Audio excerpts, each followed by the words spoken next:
Welcome back guys, स्वागत है आपका सुजल के नए एपिसोड में। तो पिछले एपिसोड्स में हमने देखा था कि नीला गांव से गायब हो चुकी है और उसको ढूंढते ढूंढते सरकाई और सौम्या के हाथ में आदित्यन का वो फोन लगता है। उसी फोन की मदद से उन लोगों को पता चलता है कि आदित्यन और नीला प्यार में थे। आदित्यन और नीला तो नहीं, पर इनके हाथ आदित्यन का वो फोन लग चुका है और उस फोन में आदित्यन ने अपनी माँ रजीना के लिए कुछ वॉइस रिकॉर्डिंग छोड़ी है। अब सब लोग एक साथ आदित्यन की वो वॉइस रिकॉर्डिंग सुनने बैठे हैं। रिकॉर्डिंग्स में आदित्यन बताता है कि माँ, मैं और नीला एक दूसरे से बहुत प्यार करते हैं। छोटी छोटी नोकझोंक से शुरू हुई हमारी दोस्ती कब प्यार में बदल गई हमें भी नहीं पता चला, पर हम दोनों को ये भी पता था कि आप लोग हमारी शादी के लिए कभी नहीं मानोगे। नीला के पिता और आप में हमेशा झगड़े ही होते रहते हैं, कभी फैक्ट्री के कारणों से तो कभी कुछ और इसीलिए माँ, हमने फैसला किया है कि हम ये गाँव और यहाँ के झगड़े छोड़ के कहीं दूर चले जाएंगे, कहीं ऐसी जगह जहाँ हमारे प्यार का दुश्मन कोई ना हो। मैं जानता हूँ माँ, तुम मुझसे बहुत प्यार करती है, पर हमें एक साथ रहने के लिए आप लोगों से दूर जाना ही पड़ेगा। आदित्यन का इतना इमोशनल मैसेज सुन के रजीना की आंख से भी आंसू निकलने लगते हैं। वो अपने बेटे को मिस तो कर रही है, पर आदित्यन का इतना भावुक मैसेज सुनने के बाद वो भी थोड़ी इमोशनल हो चुकी है। आगे आदित्यन ये भी बोलता है कि माँ, नीला बहुत स्मार्ट है, हमारे भागने की प्लानिंग से लेके पैसों का इंतजाम तक ये सब नीला ने किया है। नीला ने ही मुझे कहा था कि मैं आप लोगों को बोल दूं कि मैं अपने दोस्तों के साथ मुन्नार जा रहा हूँ, ताकि हमें कुछ दिनों का समय मिल जाए इस गांव से थोड़ा दूर जाने का। और हमें पता था कि पुलिस और नीला के पिता हमें ढूंढने जरूर आते, इसलिए ये मुन्नार वाला झूठ बोलना पड़ा। अब आदित्यन की वॉइस रिकॉर्डिंग सुनने के बाद दोनों परिवार गम में डूब जाते हैं, क्योंकि उन्हें नहीं पता था कि उन लोगों की आपसी दुश्मनी के चलते उनके बच्चे उनसे इतना दूर हो जाएंगे। अब एक तरफ ये दो परिवार गम में डूबे हैं, वहीं दूसरी तरफ पूरा गाँव मयानकोली का आज चौथा दिन मना रहा है। आज वो दिन है जब देवी माँ की पुरानी मूर्ति पानी में विसर्जित कर दी जाएगी और उनकी नई मूर्ति को स्थापित किया जाएगा। पूरा गांव वो पुरानी मूर्ति लेके पानी में विसर्जित करने पहुंचता है, पर सौम्या अभी रेलवे स्टेशन पहुंच चुकी है। वो अभी भी इस कोशिश में लगी हुई है कि नीला और आदित्यन की कोई खबर तो उसे मिले। आदित्यन के दोस्तों ने सौम्या को बताया था कि हमने उस दिन उन दोनों को रेलवे स्टेशन छोड़ दिया था और उनका कहना था कि वो यहाँ से मुंबई की ट्रेन पकड़ेंगे। पर रेलवे स्टेशन पे पहुँच के सौम्या को वहाँ आदित्यन और नीला के नाम के आगे गुवाहाटी वाली ट्रेन दिखाई देती है। स्टेशन मास्टर से पूछने पे उसे पता चलता है कि उस रात इस ट्रेन में कोई बैठा ही नहीं। अब ये बात सुनने के बाद सौम्या को थोड़ा अजीब सा लगता है, उसे समझ नहीं आ रहा कि आखिर ये चल क्या रहा है। पर अब दूसरी तरफ गांव में मूर्ति विसर्जित करते हुए गांव वालों को उस पानी के तालाब में से दो लाशें मिलती हैं और ये लाशें किसी और की नहीं बल्कि आदित्यन और नीला की हैं। पूरे गाँव में अफरा तफरी मच जाती है, हर तरफ डर का माहौल है और नीला और आदित्यन के परिवारों में मातम छा जाता है। अपने बेटे की लाश को इस तरह देख के रजीना का बुरा हाल है। सरकारी उसे संभालने की कोशिश करता है, पर उन दोनों लाशों की हालत इतनी बेरहम है कि रजीना का संभलना अब मुश्किल है। अब अपनी बेटी की लाश देख के शानमुगम भी फूट फूट के रोने लगता है। आदित्यन और नीला की लाशें एक दूसरे से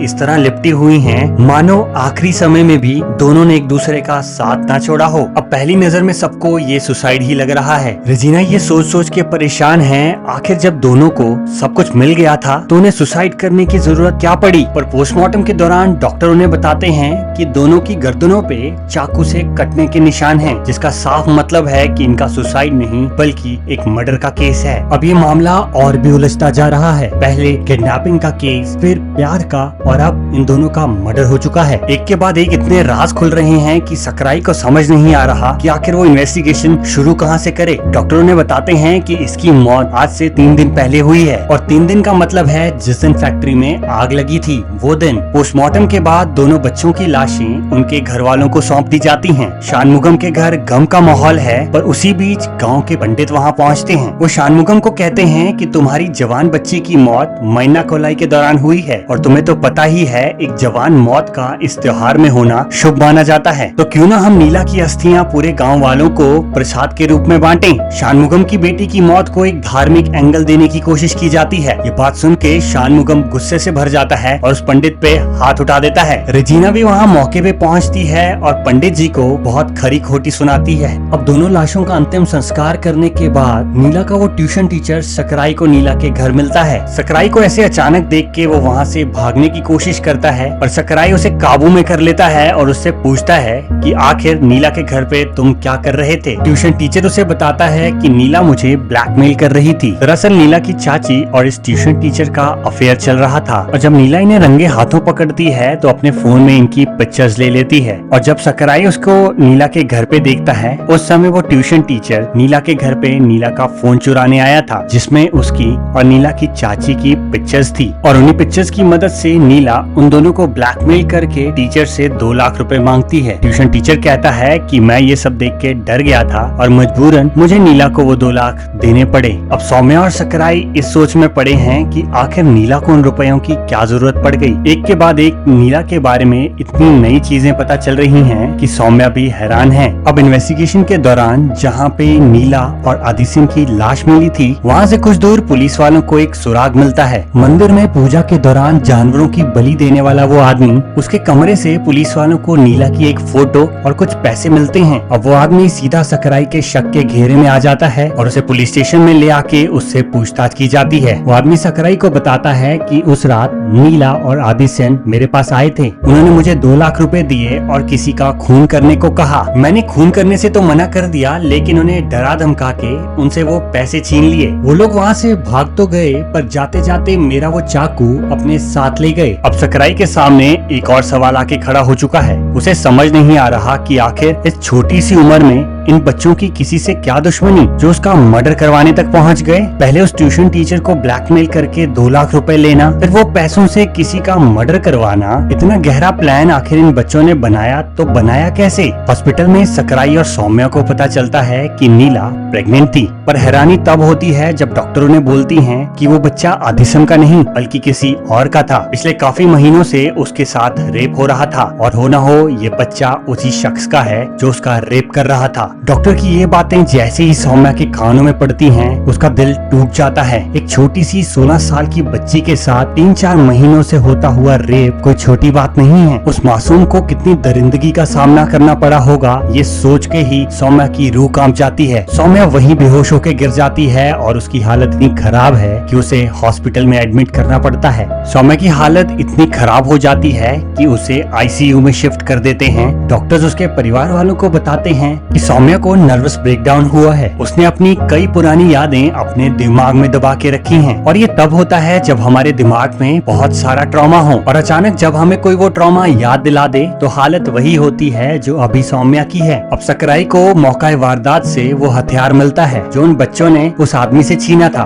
उस हथियार पे खून के निशान भी हैं, जिससे पहली नजर में तो यही लग रहा है कि दोनों बच्चों का गला इसी हथियार से काटा गया है। अब नीला के फेसबुक अकाउंट की जांच की जाती है और उसमें एक अनजान शख्स उसकी फ्रेंड लिस्ट में है। उस शख्स ने फेसबुक पे अपना नाम डॉक्टर डेविल रखा है। इस डॉक्टर डेविल के बारे में जानने के लिए अब सकराई नीला की दोस्त मलार के पास पहुंचता है। मलार उसे बताती है कि मैं डॉक्टर डेविल नाम के किसी आदमी को तो नहीं जानती और ना ही कभी मैंने नीला के मुंह से इनका नाम सुना है। इसी बीच सकराई की नजर वहाँ खड़े त्रिलोक पे जाती है। त्रिलोक उस फैक्ट्री के मालिक मुकेश का बेटा है। त्रिलोक स्कूल की खो-खो टीम की लड़कियों के कुछ ज्यादा ही करीब है, जिसे देख के सकराई को थोड़ा शक होता है। वो मलार से पूछता है कि ये त्रिलोक सर कैसे हैं? जवाब में मलार बोलती है कि त्रिलोक सर तो दिल के बहुत अच्छे हैं और हमारी खो-खो टीम के वही तो मालिक हैं। हमारे खाने पीने से लेके हर सुख सुविधा का ख्याल त्रिलोक सर बहुत अच्छे से रखते हैं और खास बात तो ये है कि त्रिलोक सर की फेवरेट प्लेयर नीला थी। नीला इतना अच्छा खेलती थी कि त्रिलोक सर उसे बहुत प्यार करते थे, पर नीला हमेशा अपने आप में ही रहती थी। वो कभी भी त्रिलोक सर से इतनी बातें नहीं करती थी। अब वो कोठा रमन नाम का इन्वेस्टिगेटर जो फैक्ट्री में लगी आग को इन्वेस्टिगेट करने आया था, वो सकराई को बताता है कि त्रिलोक का गांव से दूर एक गेस्ट हाउस भी है। सकराई अपना दिमाग चलाता है और उसका पूरा शक त्रिलोक की तरफ पहुंच गया है। त्रिलोक का ऐसे गांव से बाहर एक गेस्ट हाउस होना, स्कूल की खो-खो टीम की लड़कियों के इतना करीब जाना, ये सब बातें उसे मजबूर कर देती हैं त्रिलोक पे शक करने को। और फिर सकराई छुपते छुपाते त्रिलोक के गेस्ट हाउस पहुंच जाता है। गेस्ट हाउस में उसे दीवार पे कुछ ऐसी तस्वीरें टंगी हुई दिखाई देती हैं जो तस्वीरें नीला ने अपने फेसबुक अकाउंट पे पोस्ट की थी।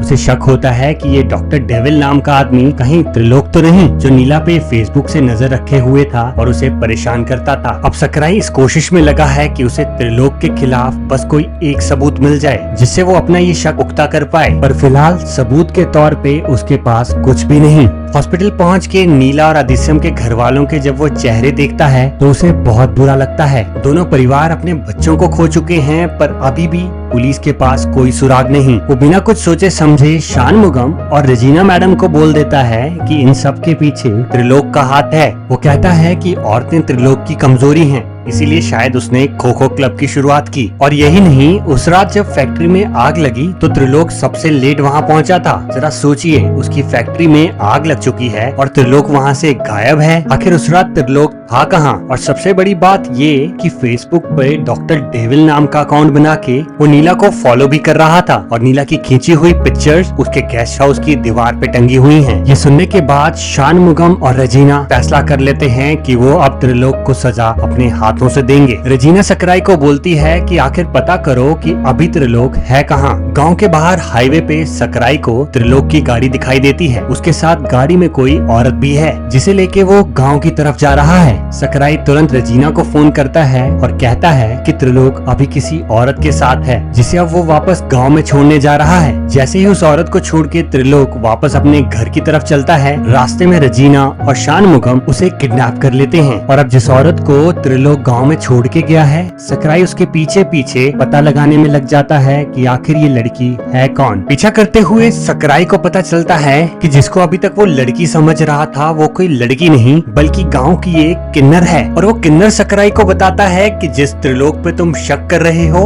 उस त्रिलोक को तो लड़कियों में इंटरेस्ट है ही नहीं, बल्कि उन्हें तो हमेशा लड़कों में इंटरेस्ट रहा है। और असलियत में वो खो खो टीम की लड़कियों की फिक्र किया करते थे, इसीलिए हमेशा उनके इतने करीब रहते थे। उनको उन लड़कियों से लगाव इसलिए था क्योंकि उन लड़कियों में वो अपना बचपन देखते थे, क्योंकि हमेशा से ही लड़कियों जैसा फील करने की वजह से उनके परिवार वालों ने उन्हें कभी नहीं समझा। ये सच्चाई सुनने के बाद सकराई को समझ में आता है कि उसने कितनी बड़ी गलती कर दी। रेजिना और शानमुगम के सामने त्रिलोक को क्रिमिनल साबित कर दिया और अब रेजिना और शानमुगम त्रिलोक को किडनैप करने के बाद उसे बहुत मारते पीटते हैं। आज उन दोनों ने तय कर लिया है कि त्रिलोक को जान से मारकर अपने बच्चों को हमेशा हमेशा के लिए इंसाफ दिला देंगे। पर इससे पहले कि उनसे कोई अनहोनी हो जाती, सकराई वहां मौके पे पहुंच के उन्हें सच बताता है। और वहीं हॉस्पिटल में डॉक्टर सौम्या का इलाज कर रहे हैं। आईसीयू में शिफ्ट करने के बाद सौम्या की हालत काफी खराब हो गई थी। डॉक्टर उसे बताते हैं कि तुम्हारे दिमाग में किसी तरह का कोई दर्द है जो अभी इस घटना के बाद ट्रिगर हो चुका है। तुम्हें बचपन की आधी चीजें भूल चुकी हैं, क्योंकि बचपन में तुम्हारे साथ कुछ ऐसा हुआ है जिसे तुम याद ही नहीं रखना चाहती और धीरे धीरे